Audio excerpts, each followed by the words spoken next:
everyone. So we started in last lecture. दो lecture हो गया atom molecule nuclei के. This is third lecture where we are going to learn what is Bohr's theory. तो हमने last lecture पे वहाँ and किया था कि रुदरफोर्ड की थ्योरी का ड्रॉबैक्स आ गया. रुदरफोर्ड ने कहा कि दैट एनर्जीज जो एमिट होगी कंटिन्यूसली, तो उसके कारण क्या होगा, एनर्जीज जैसे एमिट करेगा तो उसका रेडियस धीरे धीरे कम होते हुए फाइनली न्यूक्लियस पे गिर जाएगा. क्या? Electron. Because electron is accelerated charge.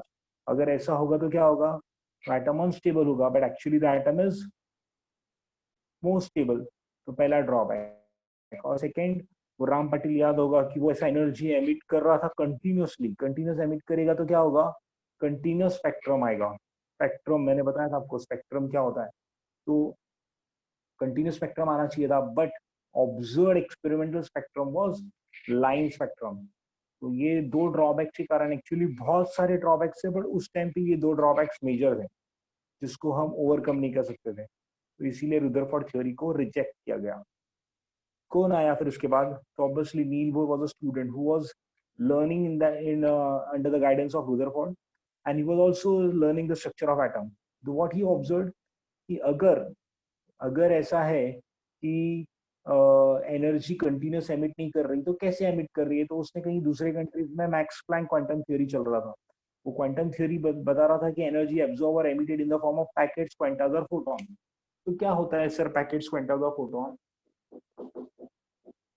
E was proportional to nu. ये है Max Planck quantum theory. Energy is proportional to frequency. आपको दिख रहा है बोर्ड पे लिखा हुआ? Yes. Energy is directly proportional to frequency. Energy is directly proportional to frequency. तो इससे कांस्टेंट क्या आया? h nu. h is what? ये थ्योरी का नाम है प्लैंक्स थ्योरी. तो ये कांस्टेंट भी होगा Planck's constant. What is value of Planck constant? Anyone?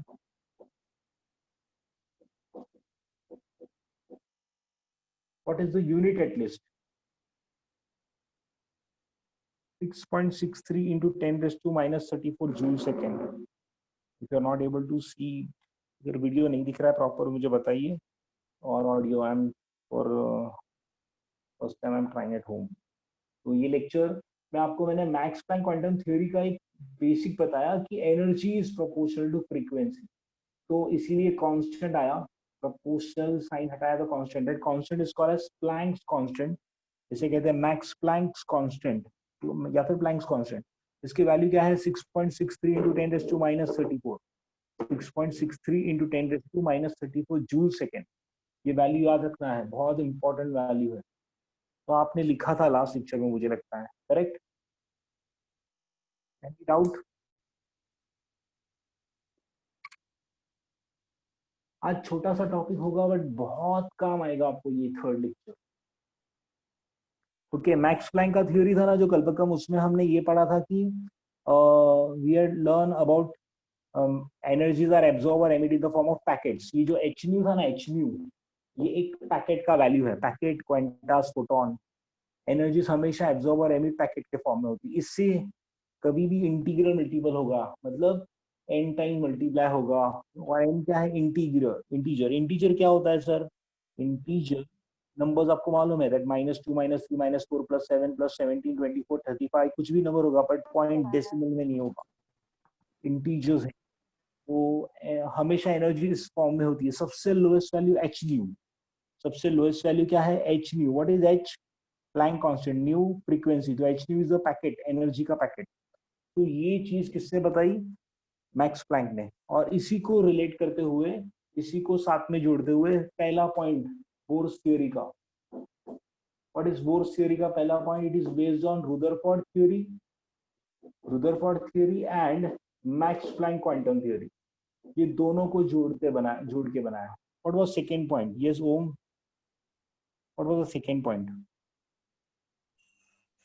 It is valid only for hydrogen atom. Very good. It is, ये हाँ, इसे valid only for hydrogen atom. बहुत शाना था वो. उसने क्या क्या बोला? मेरा थ्योरी सिर्फ हाइड्रोजन एटम के लिए वैलिड है, बाकी किसी के लिए नहीं. आपको बाकी किसी के लिए फाइंड करना है तो आप कर लो, बट मैंने हाइड्रोजन एटम के लिए बताया क्योंकि उसकी थ्योरी हाइड्रोजन एटम के लिए परफेक्टली करेक्ट बैठ रही है. तो ही सेज दैट मैं अगर कुछ सब एलिमेंट्स के लिए बोल दूंगा तो मेरी थ्योरी रिजेक्ट हो जाएगी. उसने कहा it is only valid for hydrogen atom. Why hydrogen atom? Hydrogen atom में खासियत है दैट एक प्रोटॉन है और एक इलेक्ट्रॉन है, प्रोटॉन भी एक है और इलेक्ट्रॉन भी एक है।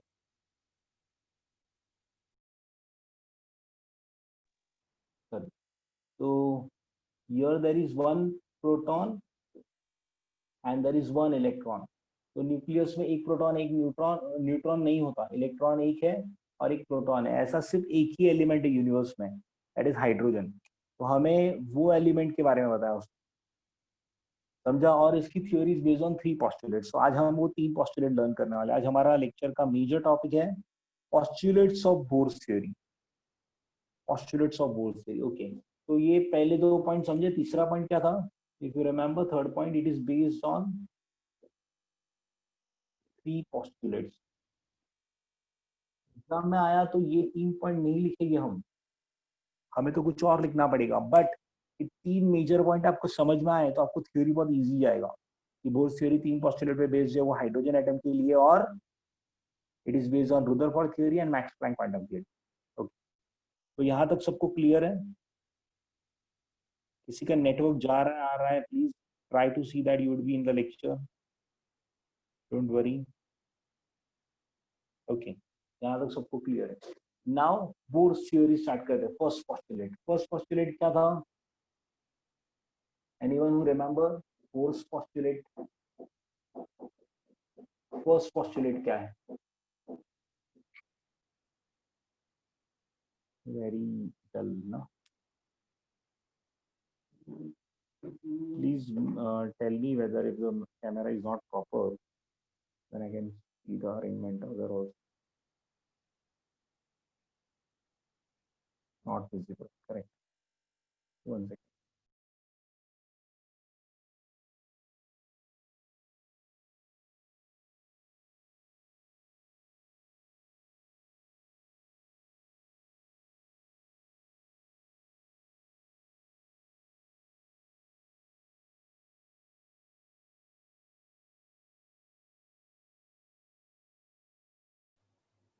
So yes, what is Bohr's first postulate? Bohr's first postulate क्या है? It is called stability condition. What is this called as stability condition? What do you mean by stability condition? Stability condition क्या होता है? Video. So again blurred. You can see that it is autofocus. Okay, what is stability condition? Stability condition क्या है? Centripetal force is equal to electrostatic force.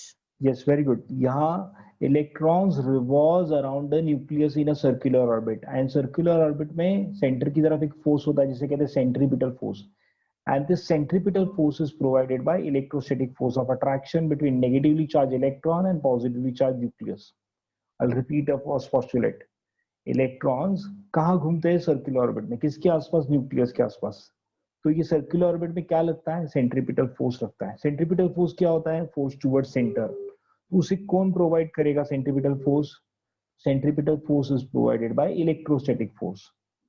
Centripetal force कौन provide करेगा? Electrostatic force. Electrostatic force of what? Attraction. Attraction क्यों? क्योंकि यहाँ proton है और electron, एक पॉजिटिव और एक नेगेटिव है, तो इनके बीच में अट्रैक्शन होगा। तो electrostatic force of attraction between what?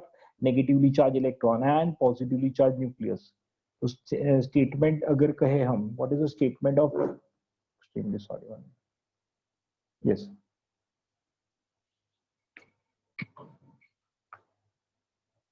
One second.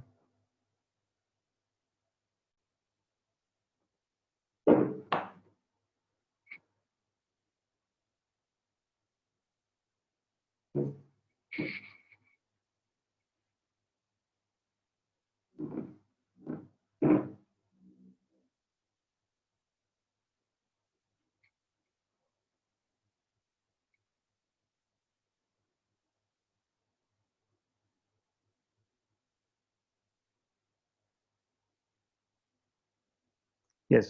So electrostatic force is provided by that centripetal force is provided by electrostatic force of attraction between negatively charged electron and positively charged nucleus. तो statement में हमें क्या बताना पड़ेगा? First there is electron which is revolving around nucleus. ये है nucleus और ये इलेक्ट्रॉन है। This is revolving in a circular orbit. तो इनके बीच में कौन सा फोर्स है? Centripetal force. What is formula for centripetal force? Anyone? mv square upon r. What is electrostatic force? Sir 1/4πε0 q1 q2 upon r square आना चाहिए। क्या आना चाहिए? 1/4πε0 q1 q2 upon r square. What is your q1 and q2? तो इसके ऊपर plus ई charge है proton और इस पे माइनस ई चार्ज है।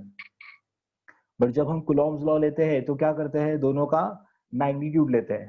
तो यहाँ भी मैं ई लिखूंगा और यहाँ भी ई लिखा। तो what is E into E? E square. तो what is centripetal force is provided by electrostatic force? इसे मैथमेटिकल फॉर्म कहते हैं फर्स्ट पोस्टुलेट का। What is the mathematical form of first postulate? The centripetal force is provided by electrostatic force of attraction between negatively charged electron and positively charged nucleus. Again, I'll repeat the statement. The electrons revolves around the nucleus in a circular orbit. Electrons revolves around the nucleus in a circular orbit. The necessary, ये word चाहिए, necessary. The necessary centripetal force is provided by electrostatic force of attraction between negatively charged electron and positively charged nucleus. अभी इसका statement होने के बाद mathematical form. What is centripetal force? mv square upon r. What is electrostatic force? 1/4πε0 q1 q2 upon r square. But यहाँ q1 q2 की जगह e square क्यों लिखा? बिकॉज प्रोटॉन पे चार्ज ई है, न्यूक्लियस के अंदर प्रोटॉन एक ही है सिंगल, और इलेक्ट्रॉन भी एक ही है, उसके ऊपर चार्ज ई है, तो ई इंटू ई स्क्वायर। अगर वो हाइड्रोजन लाइक एटम होता, आपको याद होगा hydrogen like atom, hydrogen like atom जिसमें इलेक्ट्रॉन एक ही हो बाहर पर अंदर प्रोटॉन कितने भी हो सकते हैं। Hydrogen like atom, hydrogen atom नहीं, हाइड्रोजन लाइक एटम वो होते हैं जिसके अंदर बाहर इलेक्ट्रॉन एक ही हो, अंदर प्रोटॉन कितने भी होगी चलेगा। तो सपोज मैंने कहा लिथियम, तो लिथियम +2, लिथियम में इलेक्ट्रॉन कितने होते हैं बाहर? लिथियम का एटॉमिक नंबर क्या है? 3 तो उसमें इलेक्ट्रॉन बाहर कितने होते हैं? 1। होते कितने हैं? 3। हाँ, इसमें बाहर क्या 1 है? होता। Okay, balance electron third orbit, हाँ, बैलेंस सेकेंड ऑर्बिट में, हाँ। बट टोटल इलेक्ट्रॉन 3 होते हैं, उसमें से 2 इलेक्ट्रॉन निकाल दिए तो 1 इलेक्ट्रॉन बचेगा आउटर मोस्ट में, तो उसका लिथियम आयन +2 आयन बोलेंगे। तो ऊपर प्रोटॉन कितने उसमें? +3। तो जब आप यहाँ बताओगे तो आपको 3e स्क्वायर बोलना पड़ेगा। 3e स्क्वायर क्यों? क्योंकि 3 इंटू ई, इलेक्ट्रॉन का एक इलेक्ट्रॉन और 3 प्रोटॉन, 3 इंटू ई। तो बेसिकली 3 क्या है? उसका z एटॉमिक नंबर है, z। तो मैं यहाँ z लिखता था अगर हाइड्रोजन लाइक एटम होता। इस चीज को समझ लो, अगर ये पार्ट समझ में आ गया ना आपको, तो हाइड्रोजन लाइक एटम्स एंट्रेंस वाले पार्ट में आपको बहुत आसानी जाएगी। z क्यों आया नहीं और क्यों आता है? हाइड्रोजन एटम के लिए Z1 होता है, हाइड्रोजन एटम एटॉमिक नंबर 1 है, बट बाकी कोई भी हाइड्रोजन लाइक एटम में Ze स्क्वायर आएगा, Z स्क्वायर ई स्क्वायर नहीं।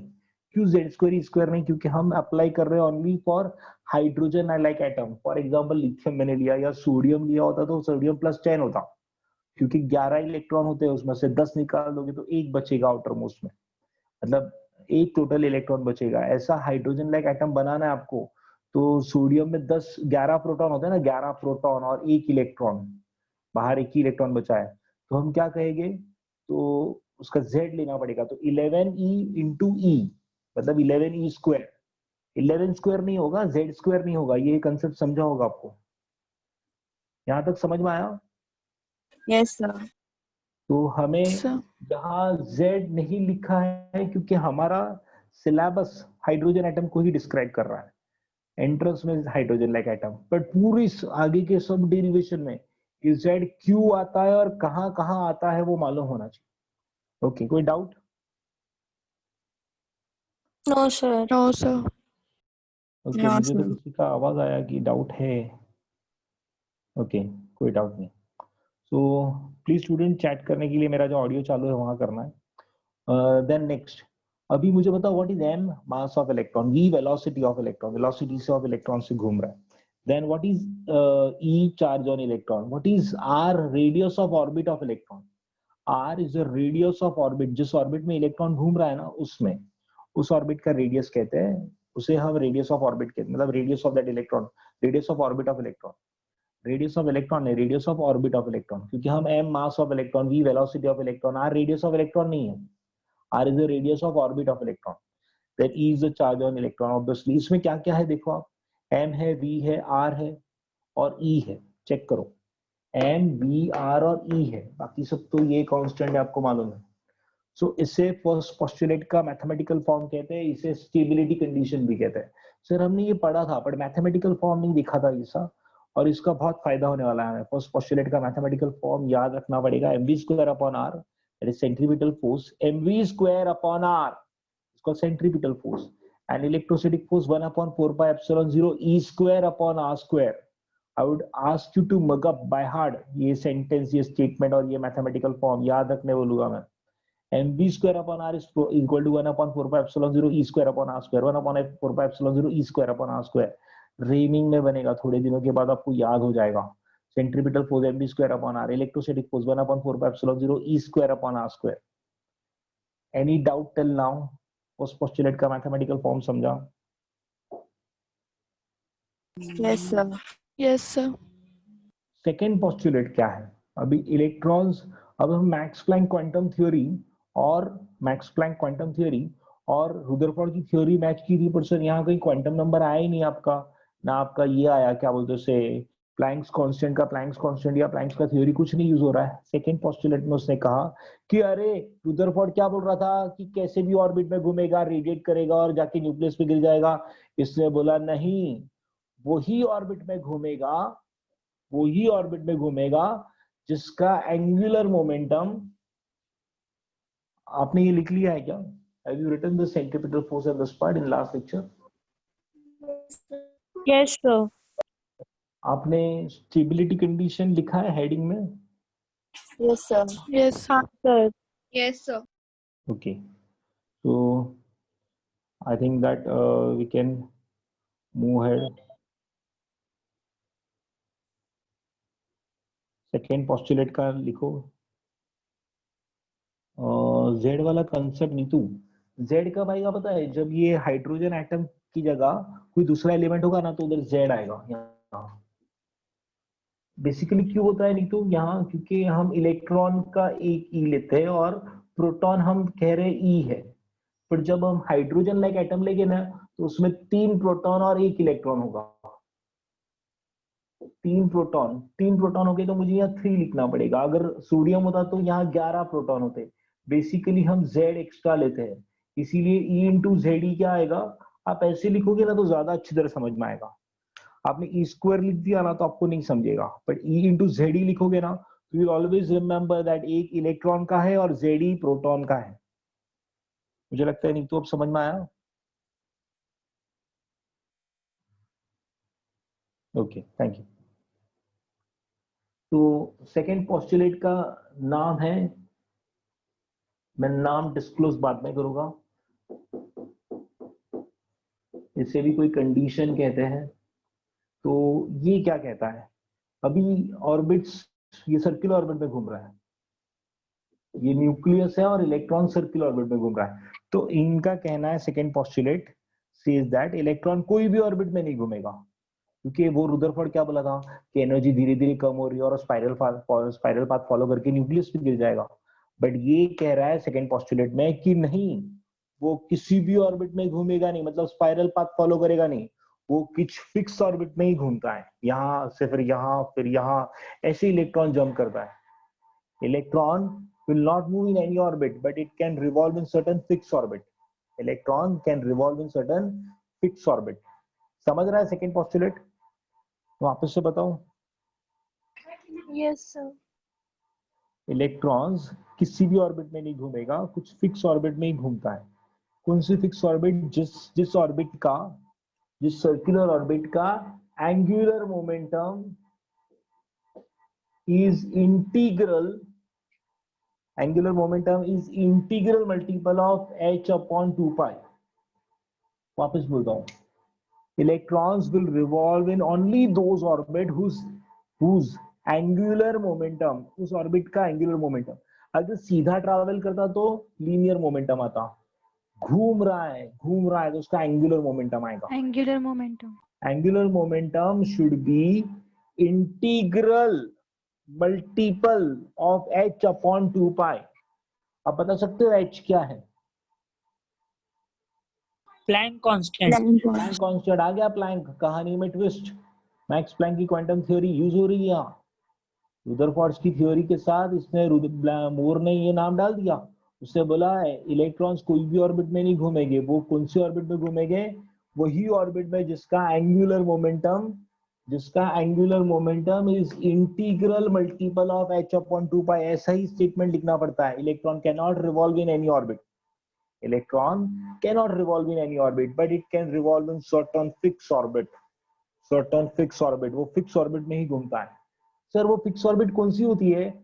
वो ऑर्बिट जिसका angular momentum should be integral multiple of h upon 2 pi. Sir कुछ नहीं समझ रहा पॉस्टुलेट। एक एग्जांपल, मैं यहाँ कोई स्टूडेंट्स का नाम लेके पुकारता हूँ, वो आंसर्स देंगे। तो यस, कौन बताएगा? राज सिंड्रोजा। राज है तू? राज माइक हेलो। ऑन। हाँ राज, तुम कोई बिल्डिंग में रहते हो या कोई बंगलो में रहते हो? बंगलो में। ओके, फिर no doubt. Deepika Mali. Thank you Raj. I want someone who staying in building. Deepika Mali. Hello, हाँ दीपिका, कुठल्या फ्लोअरवर राहते? First floor. Okay, first floor, very good. Then Heram Joshi. Thank you Deepika. Heram, कुठल्या फ्लोअरवर राहते? बंगला फर्स्ट फ्लोर में। First floor, okay. Pranjal Patil. Yes, sir. कुठल्या फ्लोअरवर राहते? Hello, sir. हा, First Pranjal floor. First floor. अरे सर्व पैसेवाले लोग आहेत, फर्स्ट फ्लोर बुक करून ठेवलाय। ओके, कुछ लोग होते हैं जो सेकंड फ्लोर पे रहते हैं। मैंने रैंडमली 3-4 लोगों को पूछा, अभी ज्यादा पूछ नहीं रहा। कुछ लोग थर्ड फ्लोर पे रहते हैं, कुछ ग्राउंड फ्लोर पे रहते हैं। आपने कभी सुना है कोई 2.5 फ्लोर पे लटकता है? क्या फिर से बोलो सर। क्या कोई फर्स्ट फिर फ्लोर से पे बोल। रहता है, कोई सेकंड फ्लोर पे रहता है, कोई थर्ड फ्लोर पे, कोई ग्राउंड फ्लोर पे, कोई फोर्थ फ्लोर पे भी रहता है, पर कोई 2.5 फ्लोर पे लटक रहा है। क्या 5 फ्लोर पे बोल रहे हो? रहता हूँ। क्या बोल रहे हो मतलब सर? 5 फ्लोर। ऐसा नहीं एक्सप्लेन होता ना? करो ना। क्या? एक्सप्लेन करो ना सर। हाँ, मैं वही एक्सप्लेन कर रहा हूँ कि कोई ऐसा, आपने first floor, second floor, third floor ऐसे सब बताए। आपने है ना, फ्लोर का साइज होता है कुछ, जैसे कि मेरे यहाँ, मेरे फ्लैट का ये जो हाइट है ना, वो होता है ऑलमोस्ट 10 से 11 फीट का होता है। 10 से 11, अप्रोक्सीमेटली 10 फीट पकड़ता हूँ मैं। हाइट फ्लैट के अंदर का जो हाइट रहता है ना, फैन के ऊपर का, मतलब सीलिंग तक का, फ्लोर से सीलिंग तक का हाइट 10 फीट होता है। और मुझे है ना, पालघर में सपोज 60 फीट तक का परमिशन है। सपोज, जो तो ज्यादा है, बिल्डिंग बांधने का परमिशन 60 फीट तक का होता।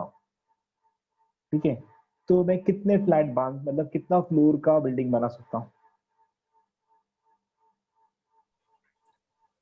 5। 6 to 7 नहीं संस्कृति, सिर्फ 6। 7वां कैसे बांधोगे? 10 फीट का ही परमिशन है, तो ग्राउंड पकड़ के 10 फीट, वो आप ऊपर 5 फ्लोर तक बना सकते हो। ग्राउंड प्लस 5 हो सकता है मेरे हिसाब से, या फिर आप अगर वो ग्राउंड को भी फ्लोर कंसीडर करते हो तो 6 फ्लोर। पार्किंग नीचे आज तो स्टिल पार्किंग बोलते हैं ना। तो सर 5 या 6, अगर सपोज कोई समझ रहा है यहाँ तक? ये एग्जाम्पल समझा कि आप है ना, एक बिल्डिंग बांधने के लिए आपको गवर्नमेंट ने बोला 10 फीट का है डिस्टेंस रखना है। अगर सपोज ये कंडीशन नहीं डाली होती कि 10 फीट के मल्टीपल्स में लेना है, तो आप क्या करते पता है? जैसे कोई मारवाड़ी बिल्डर है, प्लीज डोंट माइंड दो, तो एक मारवाड़ी बिल्डर है, वो क्या करेगा? 10 फीट का है तो 6 माले बन रहे हैं और कुछ 60 फ्लैट बन रहे हैं।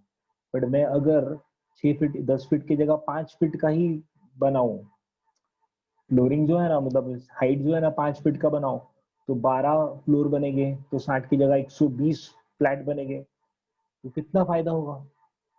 मतलब कुछ लोग तो फिर बाद में बोले कि सर 5 फीट का क्यों सर, 2.5 फीट का बनाओ ना, ऐसा लोग सो की जाएंगे। एक्चुअली मुंबई में तो ऐसे ही है ना, सब सोने के लिए जाते हैं घर पे। रहते कहाँ है घर पे? तो एक जगह ऐसा बैठने के लिए, खड़े रहने के लिए बना दो, बाकी सब पूरा लेटने के लिए ही पूरा।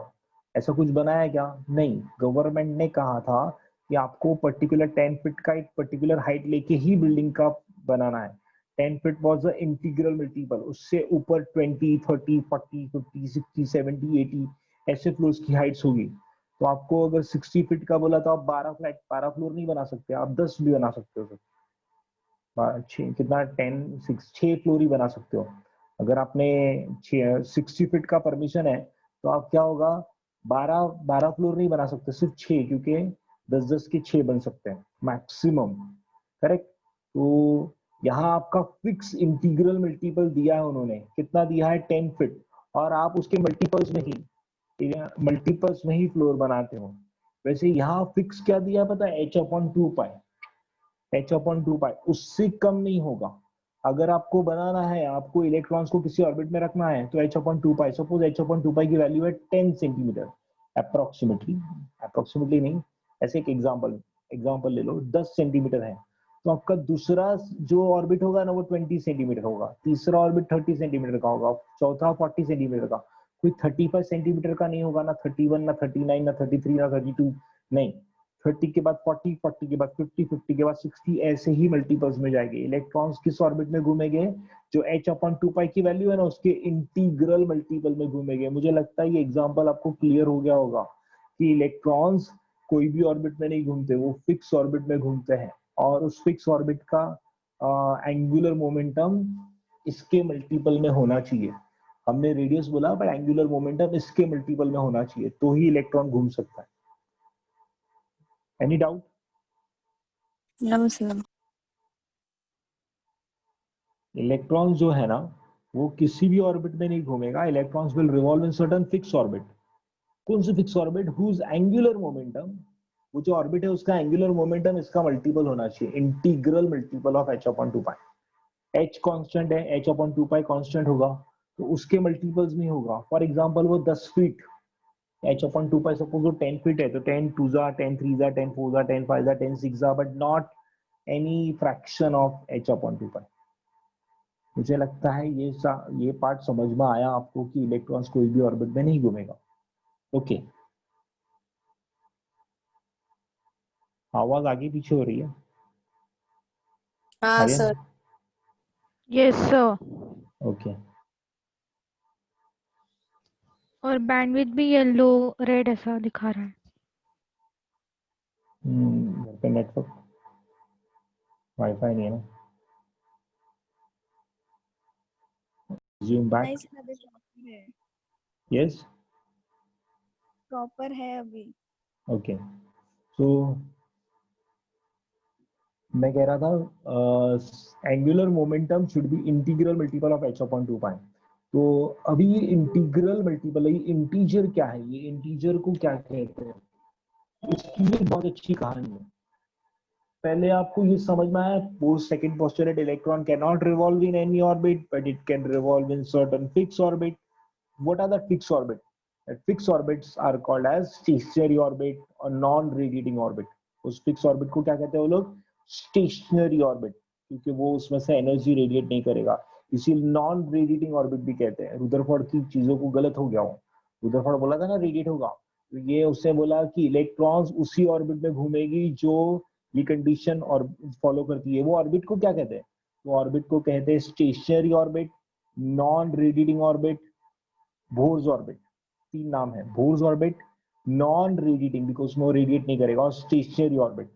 स्टेशनरी क्यों? क्योंकि वो इलेक्ट्रॉन उस ऑर्बिट में घूमेगा बट वो एनर्जी रेडिएट नहीं करेगा उसमें से, इसीलिए that is called stationary orbit also sometime. So उस ऑर्बिट का एंगुलर मोमेंटम इसका मल्टीपल होना चाहिए h/2 पाई का, integral multiple. Now what is this n called? n वो इंटीजर है सर, पर और भी कुछ नाम है उसका, किसी को पता है?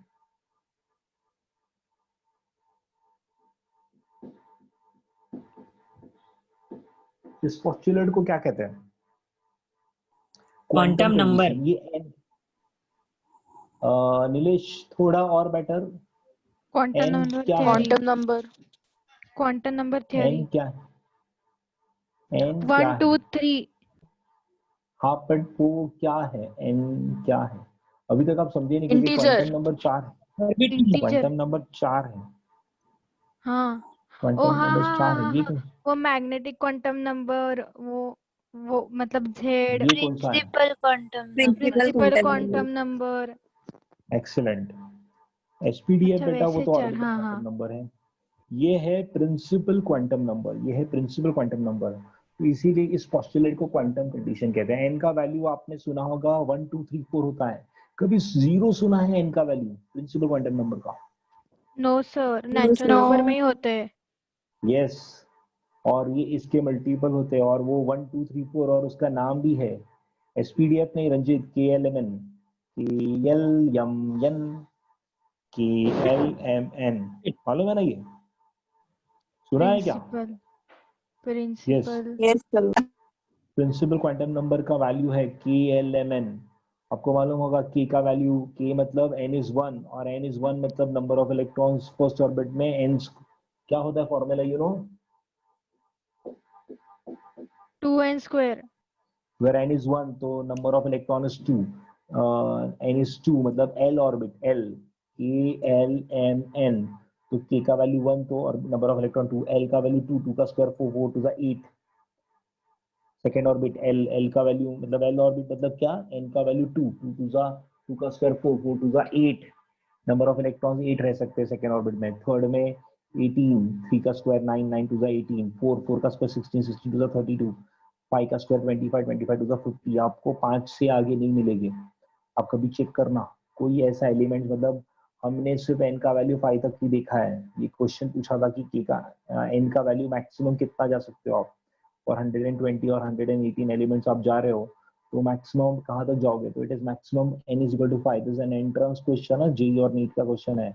n का मैक्सिमम वैल्यू 5, n का मैक्सिमम वैल्यू 5 होगा तो 5 फिफ्थ ऑर्बिट में क्या होगा, 5 का स्क्वायर 25, 25 टू द 50। आपने सिर्फ पढ़ा है 2, 8, 18, 32 एंड 50 एक्सेप्शनली यूज होता है, 2, 8, 18, 32 एंड 50 एक्सेप्शनली, 5 तक पहुंचता ही नहीं।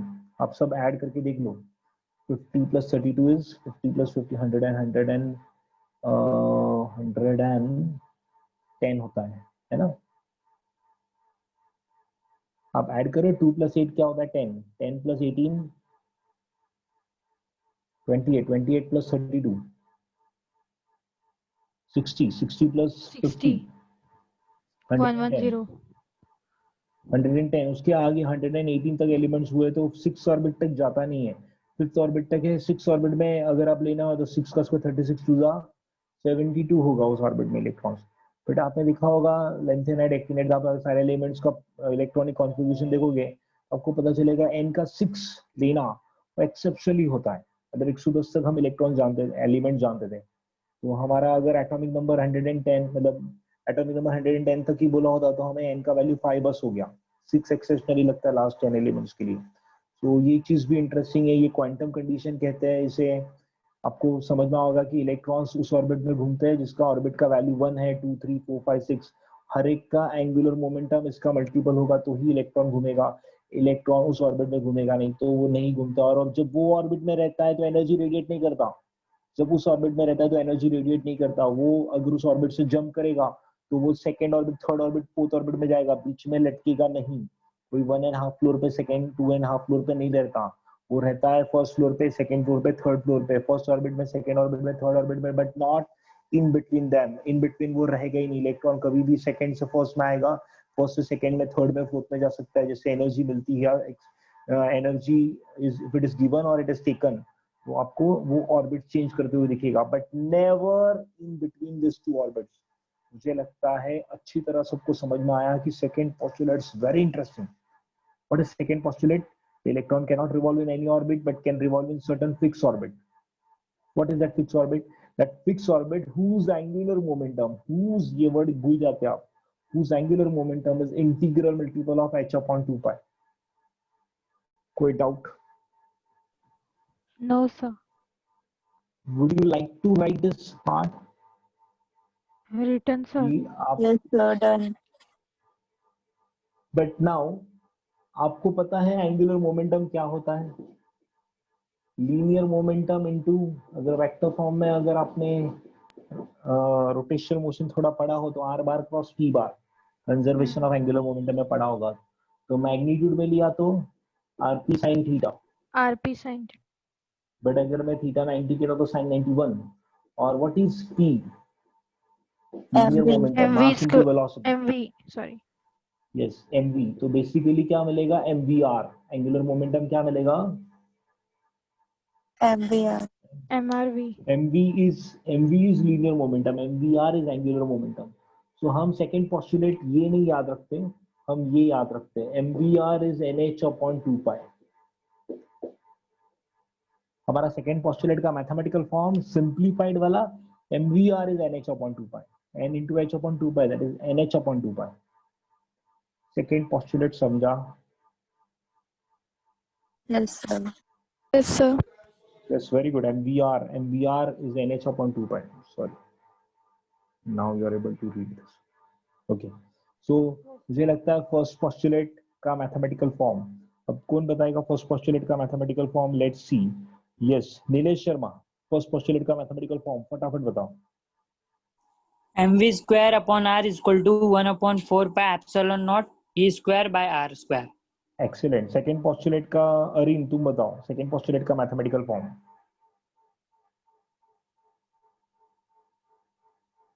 Areen, I am waiting for you. Second postulate का mathematical form.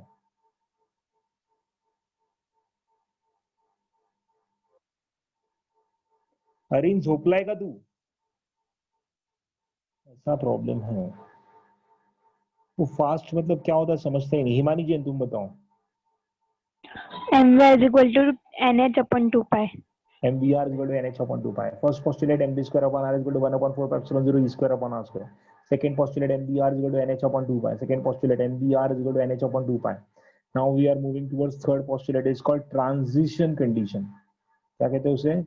Transition condition. Audio video थोड़ा लैग हो रहा है क्या?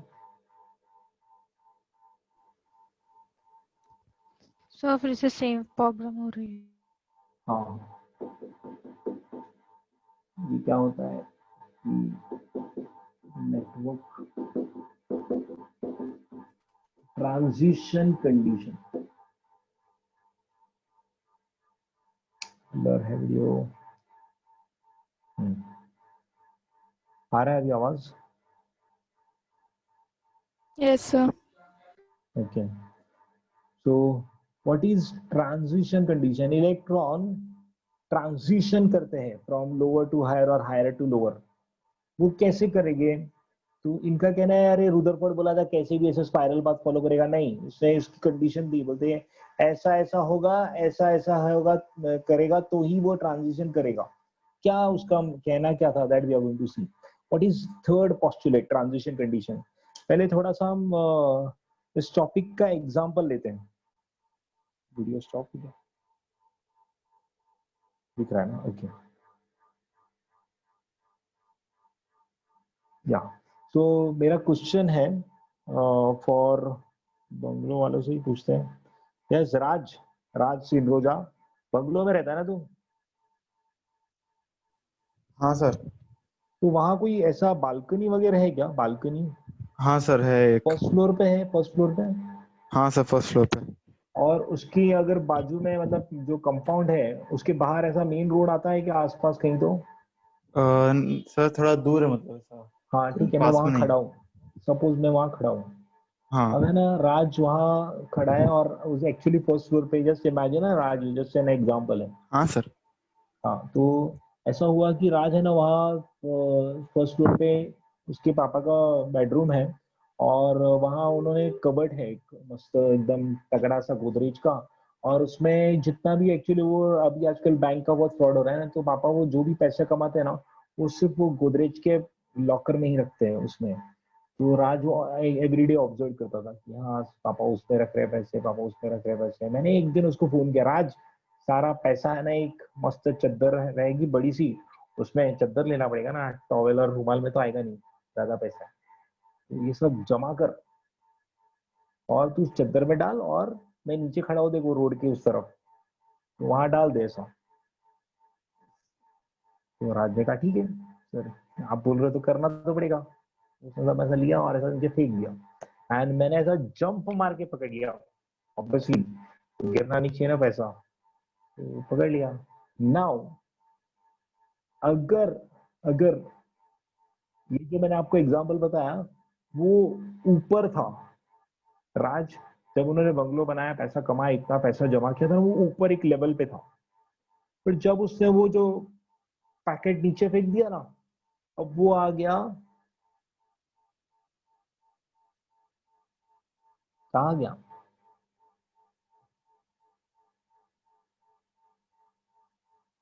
अरे उसने पैकेट फेंक दिया ना पूरा नीचे, अब वो कहाँ आ गए, पूरा फैमिली कहाँ आ जाएगा?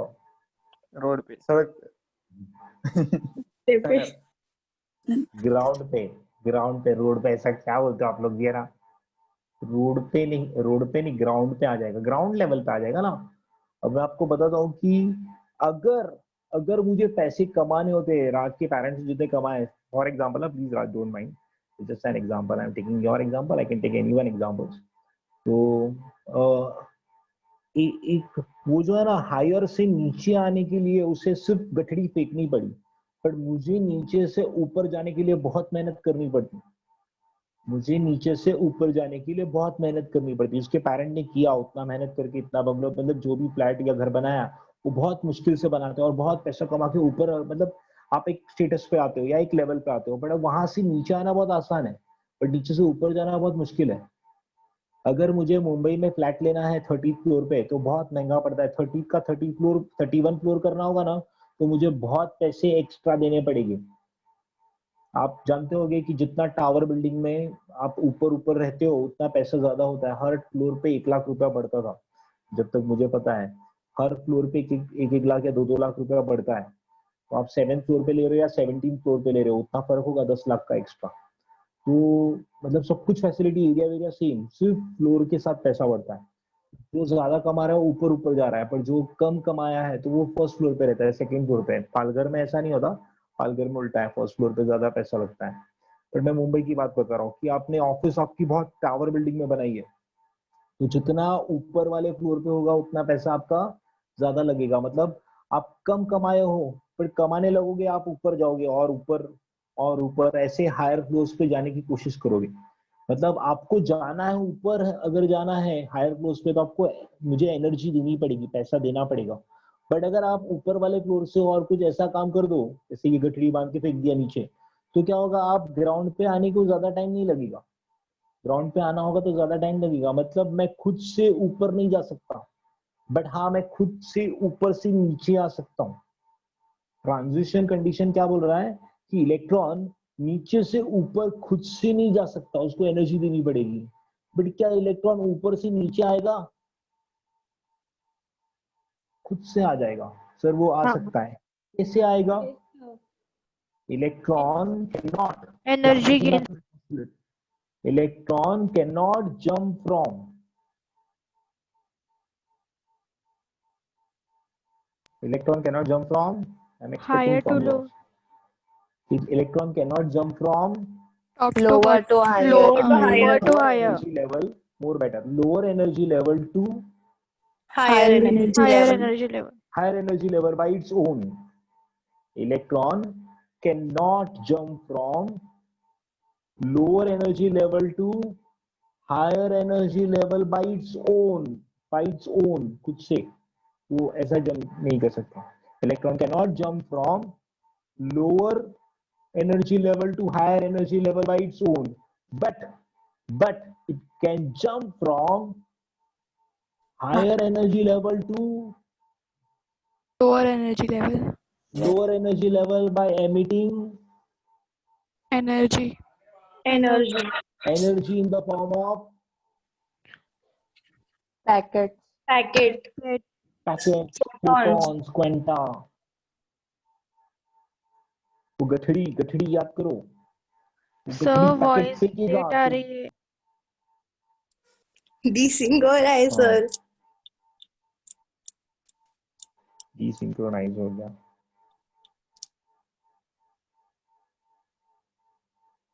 cannot help in that, ऐसा क्यों होता है समझ में नहीं आया। Okay, electrons cannot jump from lower energy level to higher energy level by its own, but electron can jump from higher energy level to lower energy level by its own, and when it jump from higher energy level to lower energy level, it emits energy in the form of photon, quanta और packets. Energy किसमें emit करेगा? Photon, quanta और packets. तो अगर मैं E2 लिखता हूं higher energy level, अभी बुक में है ना इसे EPEQ लिखा है, पर मैं आपको EN2 कहूंगा या फिर E2 कहो तो भी चलेगा. E2 क्या है? ये EN2 क्या है? Higher energy level. Higher energy का, हायर लेवल का जो ऑर्बिट है उसका एनर्जी, हायर ऑर्बिट की एनर्जी, हायर ऑर्बिट की एनर्जी. और ये लोअर एनर्जी की, लोअर ऑर्बिट की एनर्जी. तो जब इलेक्ट्रॉन हायर ऑर्बिट की एनर्जी से लोअर एनर्जी की ऑर्बिट पे जंप करेगा तो एमिट करेगा energy in the form of packets, in the form of packets, photons और पैकेट्स, क्वांटा. क्वांटा और फोटॉन. पैकेट्स, क्वांटा और फोटॉन्स. यस, इसे कहते हैं मैक्स प्लैंक क्वांटम थ्योरी को यूज किया. उसने एनर्जी एमिट होगा बट कंटीन्यूअस नहीं, उसने पैकेट के फॉर्म में बोला, यूज कर लिया मैक्स प्लैंक क्वांटम थ्योरी. मतलब दोनों थ्योरी को बहुत अच्छी तरह उसने यूज करके ये तीनों पोस्टुलेट्स बनाए. What is first postulate? Stability condition. Electrons revolve around the nucleus in a circular orbit. The necessary centripetal force is provided by electrostatic force of attraction between negatively charged electron and positively charged nucleus. Electrons revolve around the nucleus in a circular orbit. The necessary centripetal force is provided by electrostatic force of attraction between negatively charged electron and positively charged nucleus. Okay. What is mathematical form? Again, Nilesh, mv square upon r is 1 upon 4 pi epsilon 0 e square upon r square. First postulate का mathematical form. Second postulate, electron cannot revolve in any orbit, but it can revolve in certain fixed orbit. Electron cannot revolve in any orbit. कुठल्या तरी ऑर्बिटला तो नाही करणार, तो fix ऑर्बिटलाच करतो. त्या fix ऑर्बिटला stationery orbit तर नॉन रेडिएटिंग ऑर्बिट पण म्हणतात. उस फिक्स ऑर्बिट को नॉन रेडिएटिंग स्टेशनरी ऑर्बिट भी कहते हैं. Electron cannot revolve in any orbit but it can revolve in certain fix orbit sir. और उस ऑर्बिट का एंगुलर मोमेंटम होता है integral multiple of h upon 2 pi. Integral multiple of h upon 2 pi. Third postulate now. ये second postulate को quantum condition भी कहते हैं. उसका mathematical form MVR is equal to MVR is equal to NH divided by 2 pi. NH upon 2 pi. Very good. Third postulate, electron cannot jump from lower energy level to higher energy level by its own, but can jump from higher energy level to lower energy level by its own. And when it jumps from higher energy level to lower energy, it emits energy in the form of photon, quanta और packets. और इसका ये mathematical form. So आपको ये तीनों postulates के mathematical form समझ में आए? Yes, sir. So, तो वेरी इंटरेस्टिंग. इससे वेलोसिटी, रेडियस, आपने कोई एंट्रेंस बुक में कहीं भी आपको मैं जो डेरिवेशन सिखाऊंगा वो किसी भी एंट्रेंस बुक में नहीं मिलेंगे इस चैप्टर को लेके. एटम्स चैप्टर का मैं आपको बता रहा हूँ कि 12th और एंट्रेंस इतना खतरनाक होगा कि आप कहोगे कि sir yes actually this chapter are very interesting and very concepts are very interesting in that. We have to learn that concept. तो हमें आगे जाके कोई पूछेगा वो एनर्जी एमिट करेगा तो लाइंस आपने सुना होगा, lemon barber partial bracket कीपन, energy levels, 11th standard structure of atom या 12th स्टैंडर्ड केमिस्ट्री में आपने कहीं तो पढ़ा होगा. सीबीएसई स्टूडेंट्स, आदर्श, दीपक कमलागा, ये पढ़ा है आपने एनर्जी लेवल डायग्राम या फिर लेमन बाल्मर पार्शियल ब्रैकेट कीपन ऐसे सीरीज के नाम सुने आपने? Yes, sir. लास्ट ईयर था. हाँ, वो जो आएगा ना उसके अंदर हमें सिर्फ यहाँ एक मॉडिफिकेशन करना है. न्यू का लेना है c upon lambda. Frequency yes, होती है c अपॉन लैम्बडा. तो लैम्बडा उधर ले लो और बाकी सब इधर. बहुत सारे एंट्रेंस खत्म हो जाएगी.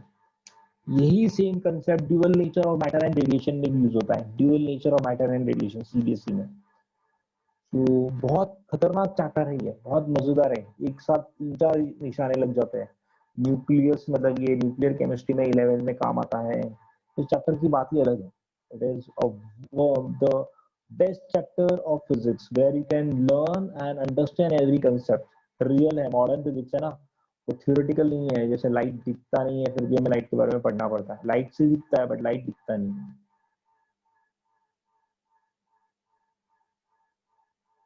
समझ रहा है? सो मुझे लगता है ये टॉपिक आपको यहाँ तक समझ में आया। बोर्स 3 पोस्टुलेट्स बताए उसने, बता दो 3 पोस्टुलेट्स एक एक करके कौन बताएगा?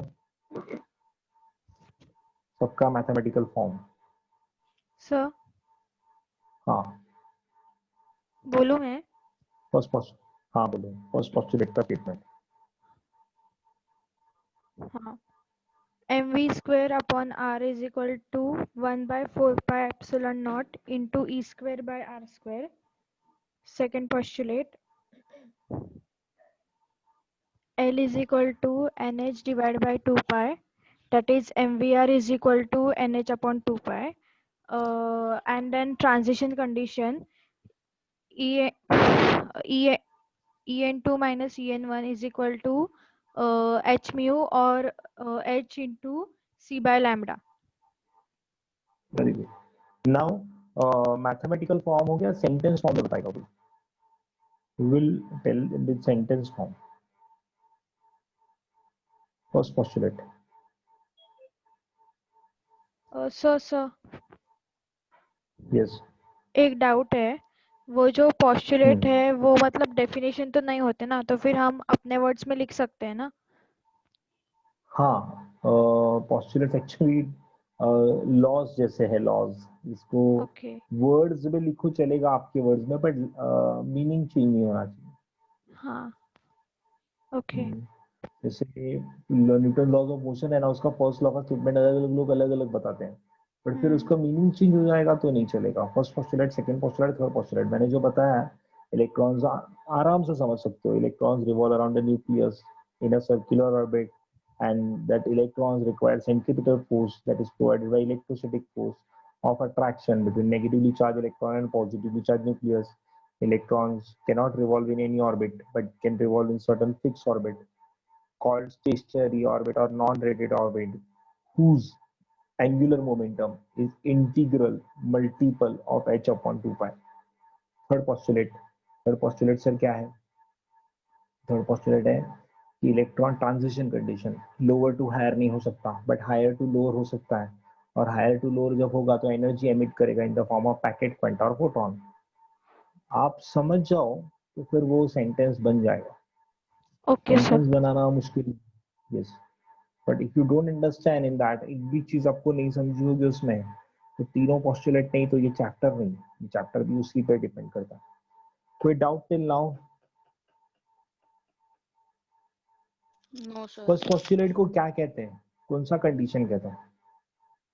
Stability condition, second postulate, Quantum condition. Third quantum postulate, condition, transition condition. Transition condition. First postulate से आपको सेंट्रीपिटल फोर्स और इलेक्ट्रोस्टैटिक फोर्स को कंपेयर किया। सेकंड पोस्टुलेट में एंगुलर मोमेंटम से क्वांटम नंबर आया, प्रिंसिपल क्वांटम नंबर आता है इसमें, KLMN 2n स्क्वायर वगैरह सब कंसेप्ट आते हैं। और थर्ड पोस्टुलेट ट्रांजिशन बताता है, तो हम उससे एनर्जी या फिर फ्रीक्वेंसी या फिर वेवलेंथ, एनर्जी या फिर फ्रीक्वेंसी या फिर वेवलेंथ निकाल सकते हैं इससे। मैं आपको उसके न्यूमेरिकल जब बताऊंगा तो आपको समझ में आएगा कि यार सर खतरनाक शॉर्टकट्स है आपके पास, इतने सारे शॉर्टकट्स कैसे बन सकते हैं। We are having lots of shortcuts of this chapter. Okay, so I think that it is 444, हम 445 तक लेने वाले थे, आज 3 पोस्टुलेट ही लेना था। सो आई डन